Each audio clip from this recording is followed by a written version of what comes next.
सूरह ताहा का माहौल और अहमियत। ये सूरह मक्के के उस दौर में नाजिल हुई थी जब मुसलमानों पर जुल्म का साया बहुत गहरा हो गया था और पैगंबर सल्लल्लाहु अलैहि वसल्लम का दिल बहुत उदास और बेचैन था। आप पर ताने दिए जा रहे थे, आपकी दावत को झुठलाया जा रहा था और आपके साथियों पर बहुत जुल्म हो रहा था। ऐसे में अल्लाह ने ये सूरह उतार कर आपके दिल को ठंडक और तसल्ली दी। इस सूरह की शुरुआत ही 2 हर्फ ताहा से होती है, जो एक रहस्यमय तरीका है अल्लाह का अपने प्यारे नबी को बुलाने का, जैसे कोई प्यार करने वाला दोस्त दूसरे को पुकारता है।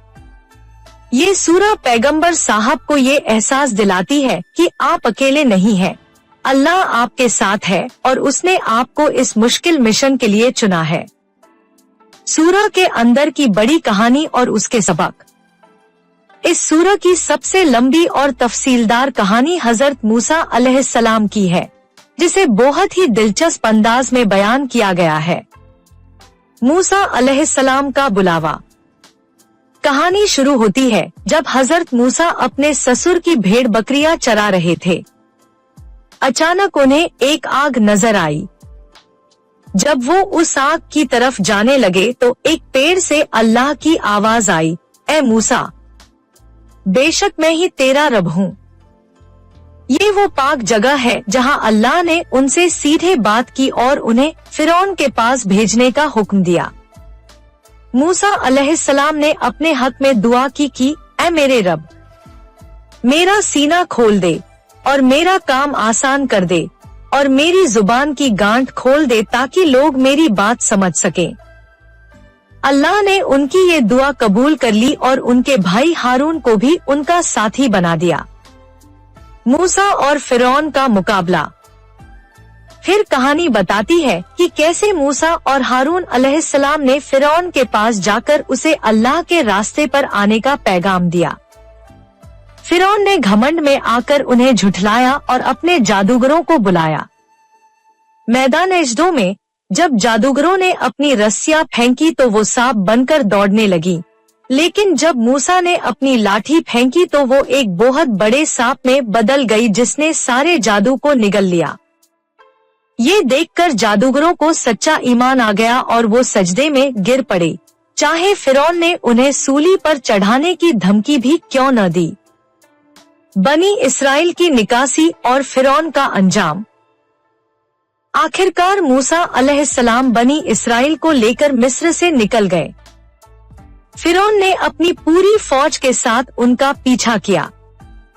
जब मूसा और उनकी कौम समुद्र के किनारे फंस गई तो अल्लाह के हुक्म से मूसा ने अपनी लाठी समुद्र पर मारी और उसमें से 12 रास्ते बन गए। सारे बनी इसराइल सुरक्षित पार हो गए, लेकिन जब फिरौन और उसकी फौज उसी रास्ते में आगे बढ़ी तो समुद्र ने उन्हें अपने में समा लिया और वो डूबकर हलाक हो गए। इस सूरह में हजरत आदम अलैहिस्सलाम का किस्सा भी बयान किया गया है कि कैसे शैतान ने उन्हें और हव्वा अलैहिस्सलाम को बहकाया और वो जन्नत से निकाल दिए गए, लेकिन फिर अल्लाह ने उनकी तौबा कबूल कर ली। ये किस्सा इंसान की कमजोरी और अल्लाह की बेपनाह रहमत दोनों को दिखाता है। सूरह के मुख्य पैगाम। दिलासा और हौसला अफजाई। इस सूरह का सबसे पहला और बड़ा पैगाम पैगंबर सल्लल्लाहु अलैहि वसल्लम और हर मोमिन के लिए दिलासा और हिम्मत है। ये बताती है कि हर मुश्किल वक्त में अल्लाह अपने बंदे के साथ है और उसे आसानी देता है। कुरान की रहमत होना।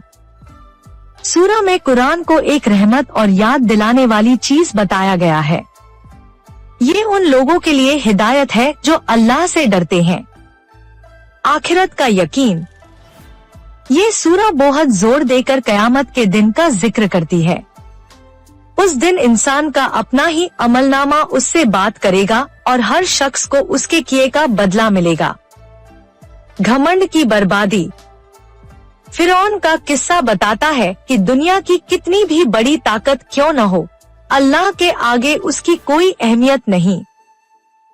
घमंड इंसान को सीधे बर्बादी की तरफ ले जाता है। तौबा और रहमत का दरवाजा।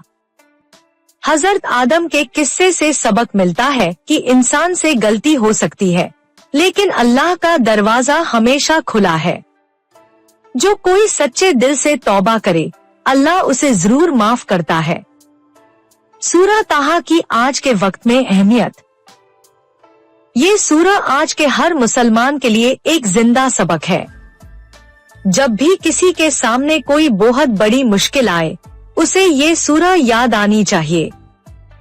ये सिखाती है कि मुश्किल वक्त में अल्लाह से दुआ कैसे मांगनी चाहिए, जैसे मूसा अलैहिस्सलाम ने मांगी थी। ये हमें घमंड से बचाती है और हुक्मरानों को ये याद दिलाती है कि उनकी ताकत का सही इस्तेमाल इंसाफ करना है, न कि जुल्म। ये सूरह हमें ये भी सिखाती है कि दुनिया की जिंदगी एक इम्तिहान है और हमें शैतान के बहकावे में आकर अल्लाह के हुक्म को नहीं तोड़ना चाहिए। सारे पैगंबरों ने एक ही बात कही, अल्लाह की इबादत करो, उसके सिवा कोई माबूद पूछने लायक नहीं। यही इस सूरह का सबसे बड़ा पैगाम है जो हर ज़माने और हर इंसान के लिए है।